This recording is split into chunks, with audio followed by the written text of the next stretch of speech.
Assalamu alaykum wa rahmatullahi wa barakatuh. Il arrive un moment dans le silence de ton cœur où tu te demandes si cette personne que tu croises, que tu ressens, que tu rêves parfois, n'est pas celle qu'Allah a inscrite pour toi.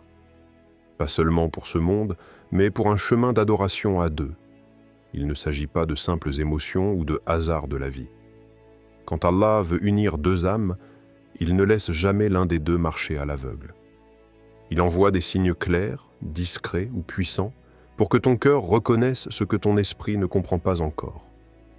Dans cette série de signes, il y a une sagesse, une guidance, un rappel que ton destin est entre les mains du plus sage, et qu'il sait exactement qui, quand et comment te l'envoyer. Explorons ensemble ces signes que ton âme attend peut-être depuis toujours. Le pressentiment divin. Quand ton cœur reconnaît sans comprendre, il y a des instants où ton cœur parle avant ton esprit. Des instants où tout semble flou autour de toi, mais à l'intérieur, tout est clair. Un regard échangé dans un silence paisible. Un prénom qui apaise sans que tu saches pourquoi. Une présence qui ne crie pas, qui ne s'impose pas, mais qui ancre quelque chose en toi, comme si elle avait toujours été là. Tu ne peux pas l'expliquer, mais tu ressens une paix profonde, presque divine. Ce pressentiment n'est pas un hasard. Il est une langue de l'âme que peu comprennent, mais que tous ressentent au moins une fois. C'est une intuition que le destin murmure à ceux qui prennent le temps d'écouter leur cœur. Tu peux ne pas connaître cette personne, ne jamais avoir partagé de moments significatifs, et pourtant, il y a une certitude douce qui habite ton cœur. Comme si les âmes s'étaient déjà reconnues dans un monde que nos yeux n'ont pas encore vu. Dans la tradition islamique, il est dit que les âmes sont comme des soldats enrôlés. Celles qui se reconnaissent s'attirent, et celles qui ne se reconnaissent pas se repoussent. C'est là que naît ce phénomène inexplicable, cette sensation d'avoir toujours connu quelqu'un, même si ta raison te dit que c'est impossible. Il faut savoir que ce que ton cœur ressent n'est pas toujours l'écho d'un simple désir. Parfois, c'est une lumière envoyée par ton Seigneur, un signe silencieux, une paix intérieure sans explication humaine. Tu ne comprends pas pourquoi cette personne t'apaise, tu ne peux pas expliquer pourquoi son nom évoque en toi une forme de sérénité. Tu ne sais pas pourquoi, mais tu sais que c'est réel. Dans un monde où tout doit être justifié, pesé, analysé, le cœur, lui, fonctionne selon des lois spirituelles. Il capte ce que les yeux ne voient pas encore. Et parfois, ce qu'il ressent est un appel céleste, une reconnaissance divine entre deux âmes que rien n'a encore unies, sauf la volonté d'Allah. C'est ce que la jeune femme de notre histoire a vécu. Elle répétait, jour après jour, cette invocation simple mais sincère « Ô Allah, rapproche-moi de ce qui est écrit pour moi ». Elle n'avait pas de critères rigides, ni d'attentes irréalistes. Elle demandait simplement ce qui lui était destiné. Et puis, un jour, sans tambour ni annonce, sans coup de foudre ni grand frisson hollywoodien, elle le vit, lui, dans un séminaire islamique. Ils échangèrent quelques mots, rien de marquant. Pas de charme excessif, pas de geste qui trouble. Seulement une sensation de calme. Un silence reposant qui ne gênait pas. Une présence qui ne dérangeait pas. Comme si elle avait été préparée pour cet instant précis. Des mois plus tard, cet homme demanda à la rencontrer dans un cadre religieux. Ce jour-là, lors de leur échange spirituel, leurs réponses étaient identiques. Les mêmes mots, les mêmes compréhensions, comme deux pièces d'un même puzzle. Elle comprit alors que ce n'était pas le fruit du hasard, c'était une réponse, une préparation divine. Allah avait guidé son cœur vers cette reconnaissance sans compréhension logique. Et c'est là que ce verset prend tout son sens. Ceux qui ont cru et dont les cœurs se tranquillisent à l'évocation d'Allah. N'est-ce point par l'évocation d'Allah que se tranquillisent les cœurs? Sourate Ar-Ra'd. 13, verset 28. Ce verset ne parle pas seulement du dhikr par les mots. Il parle aussi du dhikr que l'on ressent, que l'on vit, à travers des situations, des personnes, des moments où Allah est présent même dans le silence. Car parfois, Allah t'évoque quelque chose, ou quelqu'un, sans mots, sans voix, mais par une paix profonde. Une paix que ton âme reconnaît comme étant d'origine divine. Alors, pose-toi cette question. Quand as-tu ressenti pour la dernière fois cette paix en présence de quelqu'un, même sans rien dire? Et si c'était un signe que ton âme a entendu avant toi? Peut-être que ce pressentiment n'est pas juste une intuition romantique. Peut-être que c'est une invitation d'Allah à te reconnecter avec ce qui est écrit pour toi. Peut-être que cette personne qui apaise ton cœur n'est pas arrivée là par coïncidence, mais pour te rappeler que ton destin est tissé avec des fils invisibles, mais très réels. Écoute ton cœur, surtout lorsqu'il est apaisé, car l'apaisement n'est jamais un hasard. Il est une empreinte divine laissée sur ce qui t'est destiné. Lorsque tu ressens cette paix, cette reconnaissance douce et silencieuse, sache qu'Allah est peut-être en train de te dire « Voici un signe. Il ne te crie pas, il te murmure. Écoute-le. » Les synchronicités répétées quand Allah aligne les circonstances.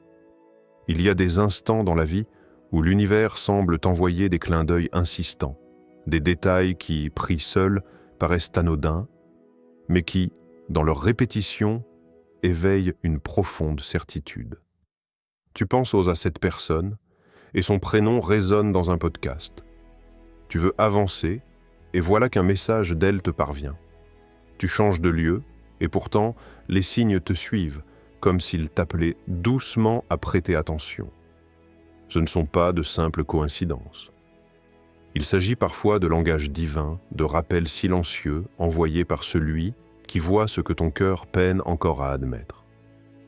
Dans la spiritualité islamique, ces phénomènes sont appelés ijarat, des indications, des signaux que le Très-Haut place sur ton chemin pour t'aider à discerner ce qui est aligné avec ton destin. Ce ne sont pas des voies spectaculaires, mais des alignements subtils, destinés à ceux qui savent observer avec l'âme. Tu vois, lorsque tu fais une salat al-istikhara, tu invites Allah à intervenir dans tes décisions. Et parfois, Allah répond non pas par des mots, mais par des synchronicités.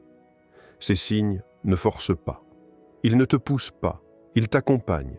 Ils se manifestent dans le calme d'un cœur qui s'apaise, dans l'écho d'un nom que tu retrouves dans tes lectures, dans la fréquence avec laquelle cette personne revient sans effort dans ton environnement.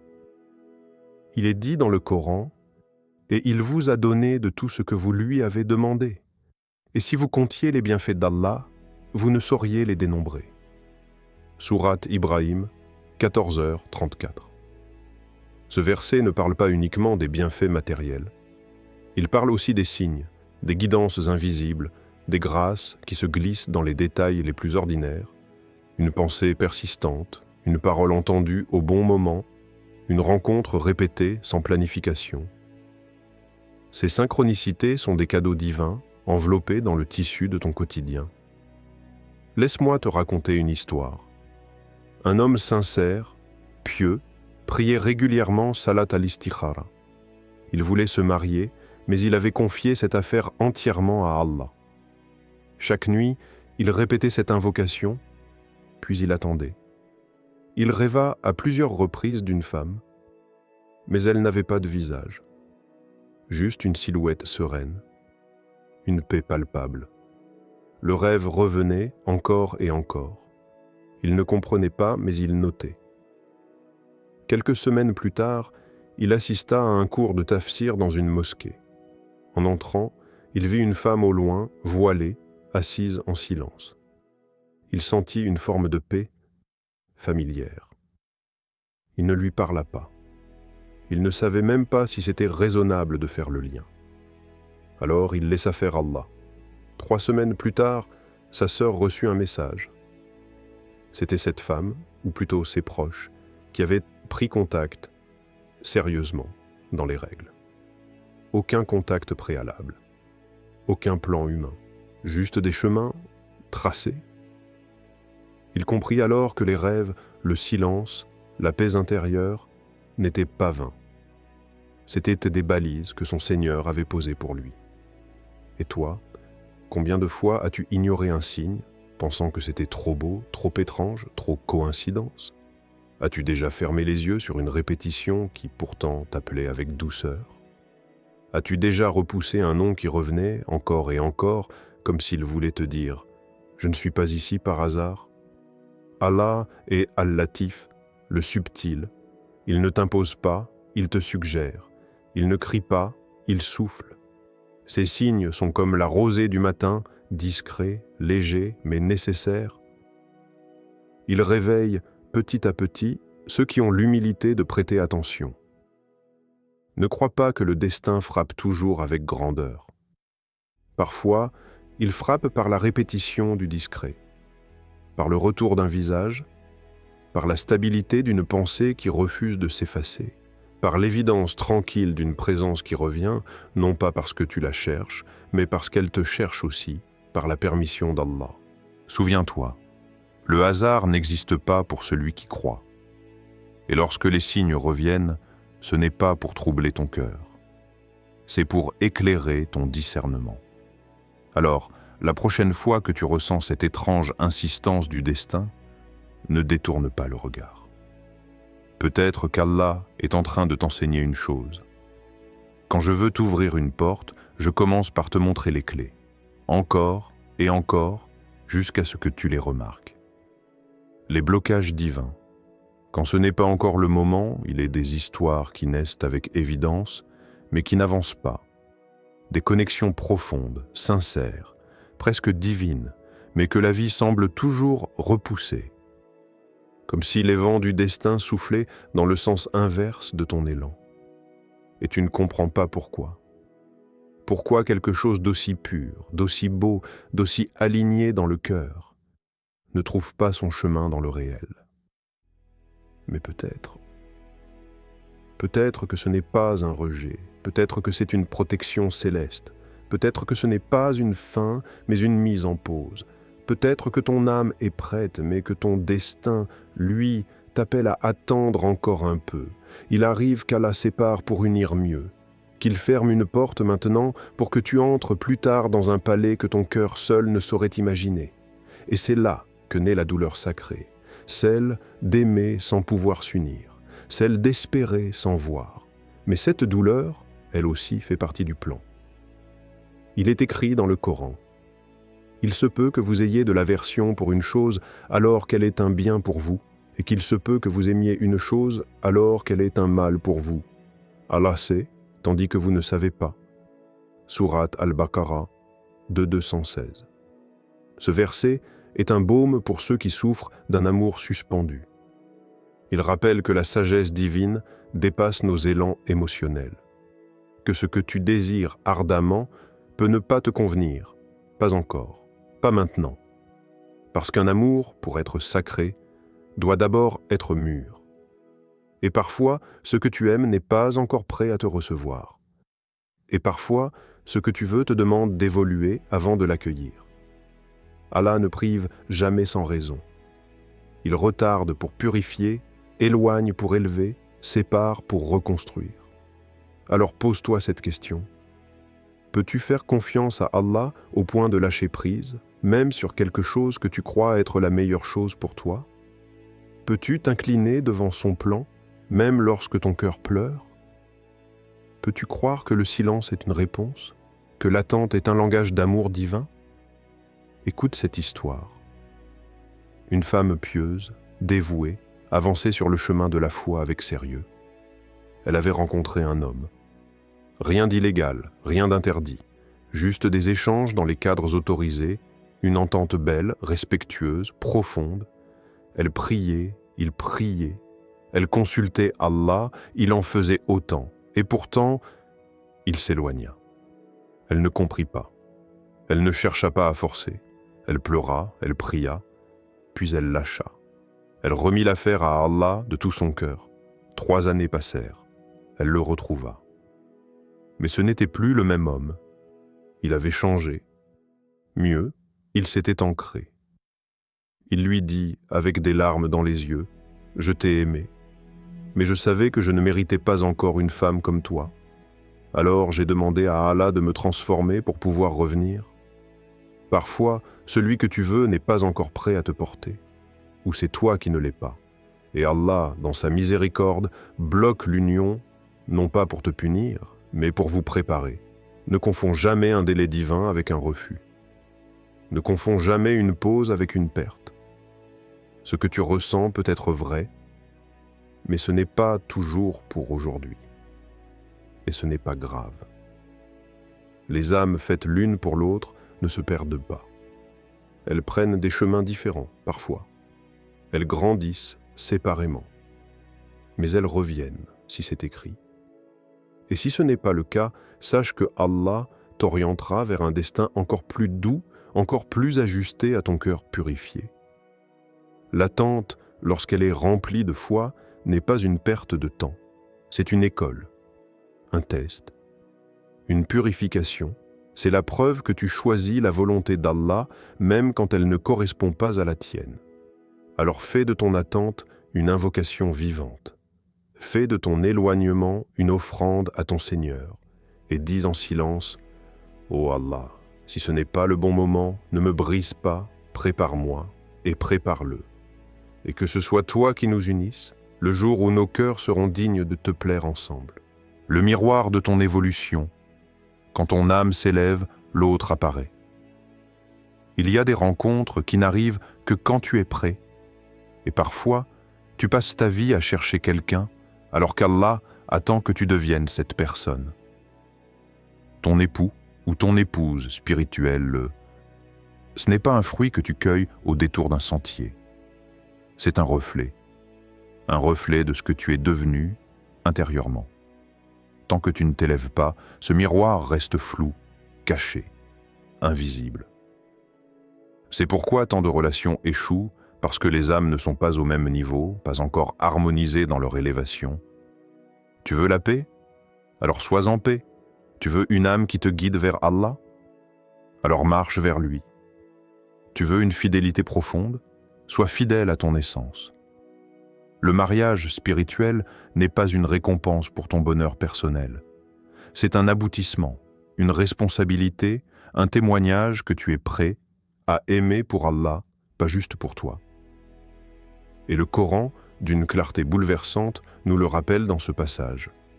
Les femmes impures sont pour les hommes impurs, et les hommes impurs pour les femmes impures, tandis que les femmes pures sont pour les hommes purs, et les hommes purs pour les femmes pures.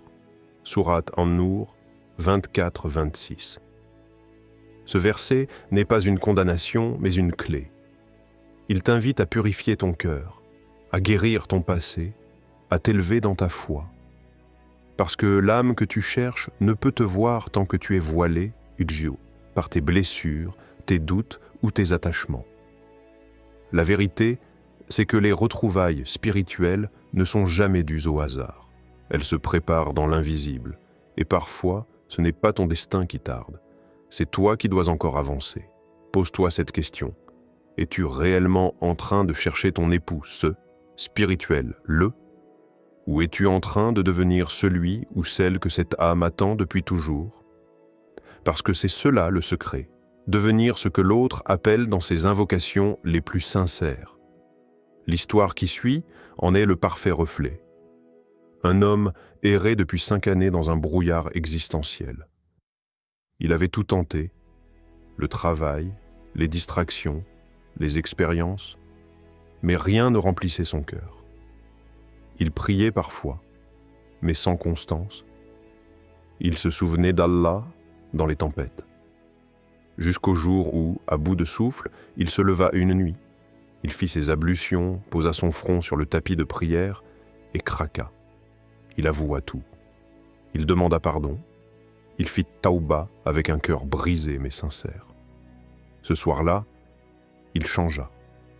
Ce n'était pas encore visible à l'extérieur, mais à l'intérieur, son âme avait fait un bond immense vers Allah.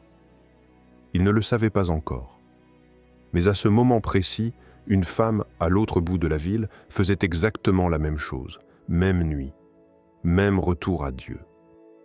2 mois plus tard, leurs chemins se croisèrent. Rien de spectaculaire. Juste 2 regards qui se reconnaissent, 2 voix calmes, 2 âmes pacifiées. Et lorsqu'ils échangèrent, ils réalisèrent que leur réveil avait été simultané. Allah les avait attendus, puis il les avait réunis. Ce que cette histoire révèle, c'est que ton élévation est le signal qui déclenche l'apparition de l'autre. Plus tu montes dans ta foi, plus tu t'éloignes de ceux qui n'ont jamais été faits pour toi. Et plus tu montes, plus tu t'approches de celui ou celle qui voit en toi ce que le monde ignore. Ta lumière intérieure. Tu veux un amour profond? Cultive une foi profonde. Tu veux une relation saine? Guéris-toi avec sincérité. Tu veux une âme fidèle? Sois fidèle à ton Seigneur. Quand tu seras prêt, l'autre apparaîtra. Et ce jour-là, tu ne seras plus en attente. Tu seras déjà dans la paix. 5e invocation finale. Laisse Allah écrire ton histoire d'amour, ô Allah. Toi qui es le détenteur des cœurs, le meilleur des planificateurs, nous te demandons de nous accorder une union qui te plaît. Protège-nous des illusions, des attachements hâtifs, des amours éphémères. Montre-nous clairement les signes, purifie nos cœurs pour que nous reconnaissions celui ou celle que tu as destiné pour nous. Fais que cette union soit un chemin vers toi, un refuge pour nos âmes et un rappel constant de ton amour. Amin.